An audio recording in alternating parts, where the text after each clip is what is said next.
Bienvenue à toi pour cette troisième vidéo qui est une troisième vidéo sur une série de cinq vidéos qui va concerner la gestion financière.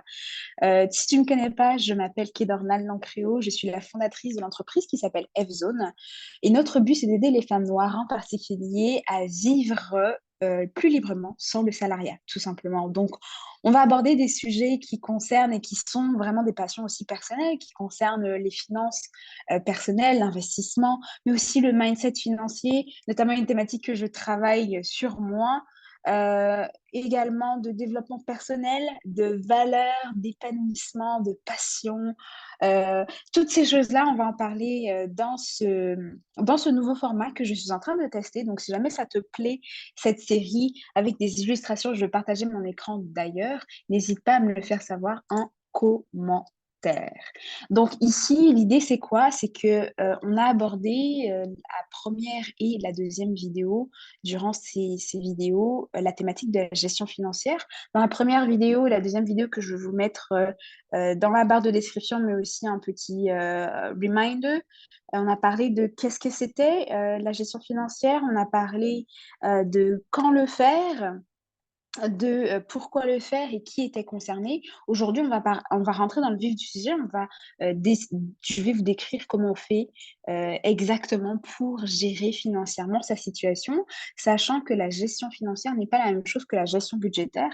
Et aujourd'hui, on va justement détailler ce que cela signifie. Donc, je vais de ce pas ici euh, effacer ce que j'ai écrit ici.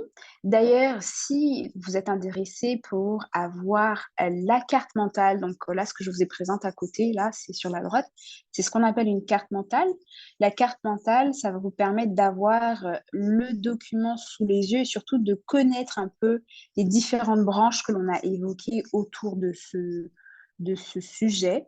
Ça vous permet d'avoir une vision plus globale et aussi visuelle, en fait, de ce qu'on a évoqué jusqu'alors. Si vous le souhaitez, en barre de description, il y aura un lien qui va vous permettre, qui va vous permettre de vous inscrire pour télécharger cette carte mentale. Vous allez la recevoir dans votre boîte email. Voilà.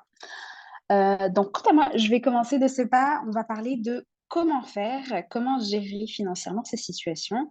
Alors, la gestion financière, elle évolue en deux étapes. Ok. La première étape, ici, ça va être la connaissance du patrimoine.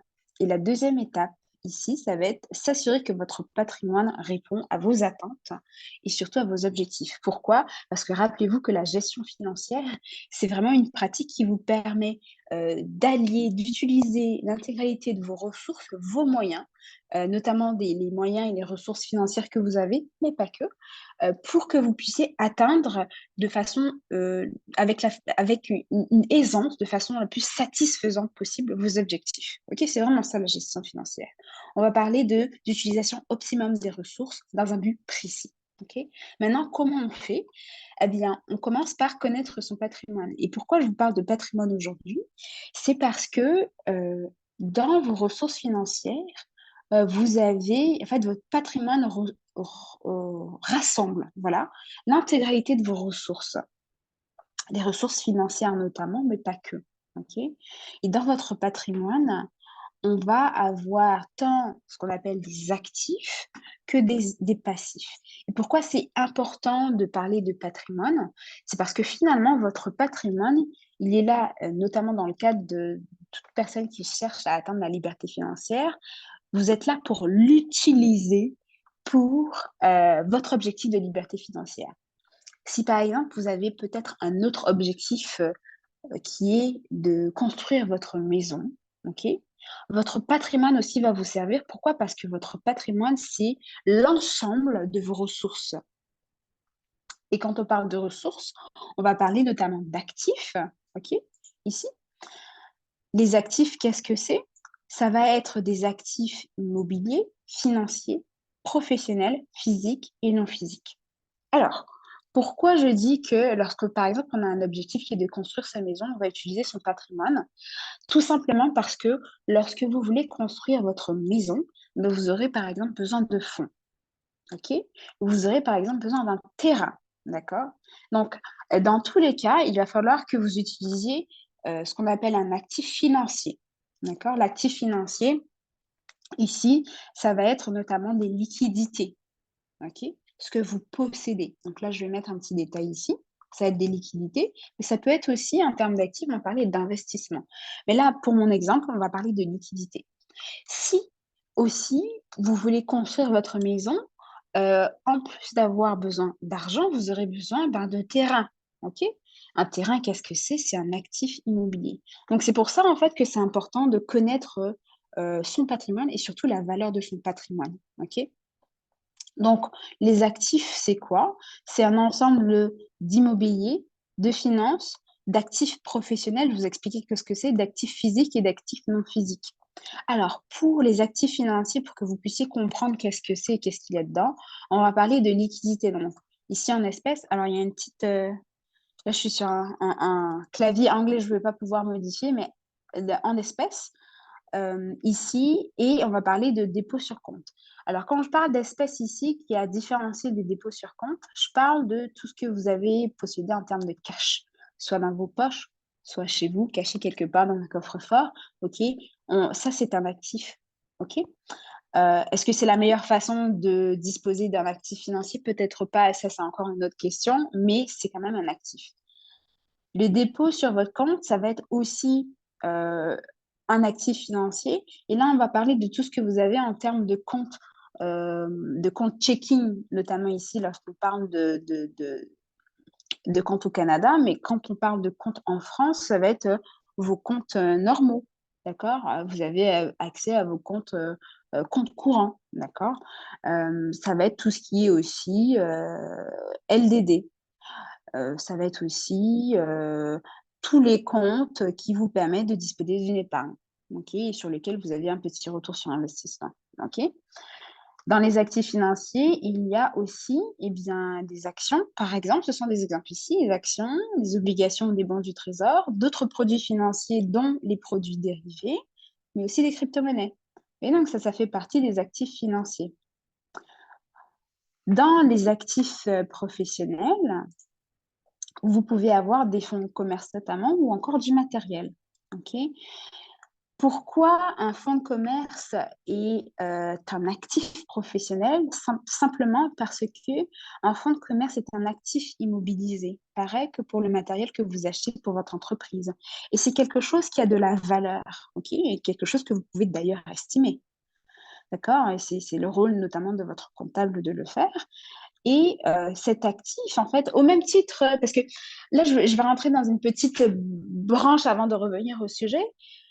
Quand on parle de créer une entreprise et d'avoir notamment du matériel ou de créer une entreprise, l'entreprise, elle a une valeur. OK? Il y a des façons de valoriser une entreprise. Je vous donne un exemple très simple. Les startups qui se construisent dans la Silicon Valley, elles ont ce qu'on appelle un montant auquel on peut racheter cette entreprise si on veut faire une passation. Donc, en fait, quand vous vous lancez dans une entreprise, une activité entrepreneuriale, vous ne vous lancez pas juste pour aller servir des personnes et effectuer un profit. En fait, sachez que vous aussi contribuez à l'accroissement, à la croissance de votre patrimoine. Il ne faut pas oublier ça, d'accord? Parce que ça fait partie des actifs professionnels. Vous pouvez toujours revendre votre entreprise, ça c'est quelque chose auquel on ne pense pas. Ensuite, dans votre patrimoine, qu'est-ce que vous avez également? Vous avez des actifs physiques. Alors, ça peut être des biens. Ici, j'ai mis voiture. Alors, des actifs physiques, ça peut être des voitures, tout type de voiture. Après, lorsqu'on parle d'investissement, c'est encore autre chose. La voiture ne fait pas partie d'un actif per se. Mais là, je vous ai mis voiture pour que vous puissiez comprendre qu'est-ce qu'un bien physique. Derrière, il y a aussi les objets d'art, les objets de collection, des tableaux, des timbres. OK? Ça aussi contribue à votre patrimoine. Et aussi, on va parler d'actifs non physiques. Donc, ça va être tout ce qui est relatif aux droits. Vous pouvez avoir des droits d'auteur, OK? Des droits d'usufruit ou encore des brevets que vous avez créés à titre personnel ou une certaine prise en droit, qu'on appelle le mot m'échappe, Un droit sur de l'inté ah, lorsque le terme va me revenir, je vous le mettrai, par la suite, mais c'est, un droit qui vous permet une propriété intellectuelle, voilà.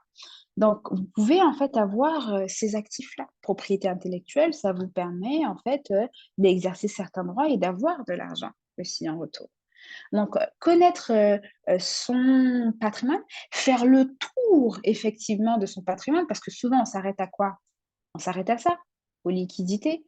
On se dit: «Ah ben, moi mon patrimoine il s'arrête à ce que j'ai sur mon compte en banque». Or la vérité, c'est que si vous êtes un entrepreneur ou si vous avez déjà acheté des choses dans votre vie, vous avez, des biens qui ont de la valeur, vous avez un patrimoine qui est bien plus important. Sans oublier ici, on ne l'a pas mis, les liquidités et tout ce qu'il y a sur vos plans épargne d'entreprise ou plan épargne aussi d'action, ou plan épargne retraite. Là, ça fait partie également de tout ça, OK? C'est très, très, très important. Maintenant, je vous ai parlé de 2 choses. Alors, je vais récapituler parce qu'on a quand même abordé pas mal de notions. Heu, comment donc la gestion et vous moquez pas de mon écriture, hein, la gestion financière, ici, comment le faire, d'accord? On a dit comment. Comment, ça va être en 2 étapes. La première étape, c'est la connaissance de votre patrimoine. D'ailleurs, si vous n'avez pas pris de quoi noter, je vous invite à le faire maintenant parce qu'on a quand même abordé énormément de choses ici. Et la deuxième chose, ça va être l'adéquation. Une gestion de financière, en fait, elle passe par l'adéquation, de votre patrimoine. Je ne vais pas tout écrire, mais patrimoine et objectif. OK? Ça, c'est très, très important. Adéquation, patrimoine et objectif. OK? Donc ça, c'est à retenir et donc là, tout de suite, ce qu'on va aborder, c'est la deuxième partie. Alors, la deuxième partie, qu'est-ce qu'il y a dedans? Ah, autant pour moi, avant que l'on aborde la deuxième partie, et je pense que ça fera l'objet de la quatrième vidéo, on n'a pas parlé de passif. Excusez-moi. Je vais revenir ici. Dans la connaissance, en fait, de votre patrimoine, un patrimoine, il est composé de quoi? Il est composé d'actifs et de passifs. OK? Donc, le patrimoine, si vous voulez savoir, comment on fait pour, évaluer son patrimoine, il faut connaître tant la valeur de ses actifs, tant la valeur de ses passifs. Je me suis emportée, vraiment désolée. OK. Et dans les passifs, qu'est-ce qu'il y a? Et pourquoi c'est important de connaître les 2 avant que j'aille sur les passifs? C'est que votre patrimoine, sa valeur totale est composée du montant de vos actifs auquel on soustrait la valeur de vos passifs. Donc là, on vient de voir ce que c'était que les actifs, OK? Les différentes rubriques. Là, on va parler des passifs. Le passif, qu'est-ce que c'est? C'est composé de dettes et d'obligations. Donc la plupart du temps, c'est pas souvent, c'est pas tout le temps le cas, mais la plupart du temps, lorsque l'on va parler de dettes et d'obligations, c'est souvent parce qu'on a acquis un actif en conséquence. Je vous prends un exemple. Lorsque, vous avez, acheté votre maison, souvent, vous le faites grâce à l'acquisition d'un prêt bancaire. Vous le faites rarement en fonds propres, OK? Donc, vous allez, avoir une dette qui sera associée à votre actif, OK? Et l'idée, c'est qu'avec le temps, vous puissiez rembourser cette dette pour qu'à la fin, dans votre patrimoine, il ne reste plus que l'actif dans votre bilan, OK? Maintenant, dans vos dettes, qu'est-ce qu'il y a? Eh bien, des dettes court terme, moyen terme, long terme. Lorsqu'on parle d'un bien immobilier, on va parler sur une dette qui sera long terme. Lorsqu'on parle de moyen terme, on va parler d'une dette qui tourne aux alentours de 3 ans, par exemple, donc 3, 5, 8 ans, par exemple. Et court terme, ça c'est mon avis personnel, hein. Après, lorsqu'on parle de court terme, on va parler de quelque chose de 0 à, ça peut être 1 an, 3 ans, vous voyez? Donc là, 0, 1 an, allez. Là, ça va être vraiment du court terme. Et court terme, ça peut être, en termes de dette, tout ce qui est prêt à la consommation. Vous voyez, vous avez fait un prêt sur 4, 5, 10 mois, 12 mois, c'est une dette à court terme. Il faut considérer dans votre bilan de patrimoine. Ensuite, on va parler aussi d'obligations. Alors, obligations, là, un exemple ici, ça va être quoi? Ça va être les pensions alimentaires. Si vous êtes, par exemple, vous avez un enfant et que vous n'avez pas la garde de cet enfant-là, souvent, en fait, vous devez verser une pension alimentaire à votre enfant pour subvenir, pour que l'autre parent puisse subvenir à ses besoins. Donc, en fait, ça fait partie de vos obligations. OK? Mais ça peut être aussi une obligation relative à une pension pour une autre personne qu'un enfant. Vous voyez, ça peut être un adulte aussi. Donc, ça intervient là aussi dans votre patrimoine. Donc, une fois qu'on connaît le patrimoine, là, derrière, après, effectivement, on va parler de comment on fait pour s'assurer que votre patrimoine répond à vos attentes et à vos objectifs. OK? Donc, pour cela, je vais effectuer une 4e vidéo parce que je pense qu'on a quand même parlé de beaucoup de sujets pour cette courte vidéo. Je veux pas que ce soit trop long pour vous, je veux quand même que ce soit digeste. Mais pour résumer ce qu'on en a vu jusqu'alors, on a parlé de la gestion financière comme étant une utilisation optimum de vos ressources.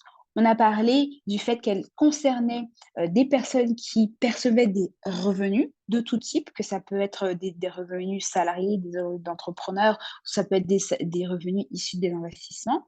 On a mentionné que les raisons pour lesquelles c'était important d'avoir une gestion financière, c'était simplement parce que d'un point de vue logique, ça nous permet de savoir eh bien, avec quoi on fonctionne et de fonctionner en dessous de dépenser en dessous de ce que l'on touche.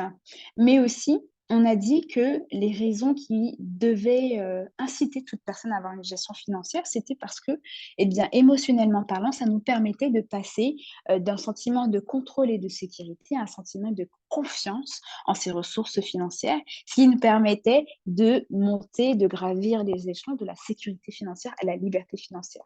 Et là, on vient de voir, eh bien, récemment, quand on fait pour gérer finalement, penser à la gestion financière, on a parlé du fait qu'à partir du moment qu'on a une rentrée d'argent, une sortie d'argent et un changement de situation, on devait penser gestion financière.